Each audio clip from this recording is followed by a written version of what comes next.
आज ग्रोसरी आने को मॉल जाइली आमती हम बोली सतरे भाभी नी सकालू आज हस्बैंड को कहली देख तुम तो छुट्टी अच्छी तुम टे चल आज ग्रोसरी किसी आनबार अच्छी कहले दी चार्टा जिनस जमा अधिक आनबिनी मुझे नाई नाई बा किसी आनबिनी तुम चल टे मो सहित सांगे सांगे कहते हाँ पा भारी भल पिलाटा जना पड़ी तुम मुख बदन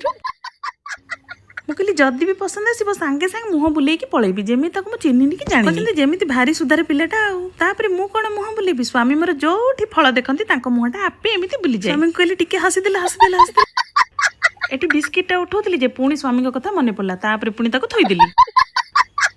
जिनस सब आने बिलिंग काउंटर बिल कला बेलू बिल आमर होता 1800 स्वामी मत सांगे सांगे अनेला बेलू कहली एते कौन बिल कर किसी नबनी पा कहूला एते कौन बिल हो गला दर दाम सब बढ़िलानी हुए तो सब बढ़ी जाइए से बिलटा एमती घर को आसी बिलटा को फोपाड़ी बोली जाऊली देखला बेलू 60 टंकार बेबी कॉर्न टाक 499 टंका पड़ी सांगे सांगे बुले मॉल जाई पहुंचली तेणुक जिते भी किणुंट ना सांगे सांगे बिलटा को निश्चय भल लगे वीडियो को गोटे लाइक करने चैनल को सब्सक्राइब।